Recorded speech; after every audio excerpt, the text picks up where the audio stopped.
Angleterre, près de Lamballe, première entreprise française d'abattage de porc. Ici, on négocie en permanence avec l'Allemagne, le Danemark et la Hollande. Dans la grande mosaïque des régions d'Europe, l'agriculture bretonne est aujourd'hui plus proche de l'Europe du Nord que de la Beauce. Et ces 30 glorieuses, elle les doit à ses 320 millions de consommateurs et à la politique agricole commune. La Bretagne, comme la France, pays excédentaire en agriculture, avait tout intérêt à se tourner vers ce marché de 320 millions d'habitants pour exporter ses produits. Et d'ailleurs, l'organisation européenne a quand même permis de nous aider à trouver des débouchés, nous a aidés aussi à travers diverses aides pour que nos agriculteurs puissent donc, et leurs industries agroalimentaires, trouver des débouchés extérieurs. Côté revers de la médaille à présent. En 1984, les quotas laitiers mettent en difficulté les petits producteurs. La politique agricole commune génère aussi des distorsions de concurrence par la TVA et les montants compensatoires et un accroissement de la concurrence intracommunautaire. L'Europe verte, c'est par ailleurs une dure réalité liée à une agriculture intensive, diversifiée, avec des excédents. Il y a des agriculteurs avec des agricultures dans des régions différentes et dans des économies différentes. C'est ça toute la complexité du problème. Mais ça n'est pas nécessairement incompatible.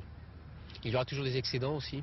Vraisemblablement, comme il y aura parfois aussi il manquera parfois de production, parce que nous avons un métier qui est soumis aux aléas climatiques.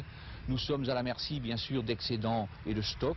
Ça a été le cas pendant longtemps, pendant un certain nombre d'années, mais nous sommes aussi à la merci d'une sécheresse, par exemple, ou de tout autre facteur climatique dans le monde, pas simplement en Europe, mais dans les autres pays du monde, et donc nous en subissons les conséquences. Première région agricole avec 130 000 actifs, la Bretagne assure aujourd'hui 12% de la production nationale. Numéro 1 dans de nombreux secteurs, c'est le premier marché national.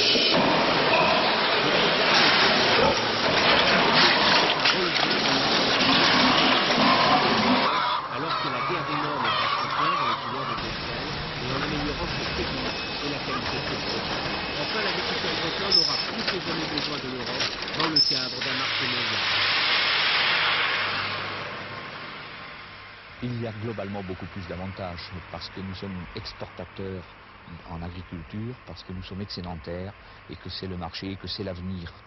Sur le plan mondial notamment, où des États comme la France ou l'Allemagne ou l'Angleterre ne peuvent pas faire le poids à l'égard de pays comme les États-Unis ou le groupe de Cairns, et que cette Europe a intérêt à se consolider pour être compétitive dans les discussions notamment au GATT et ailleurs.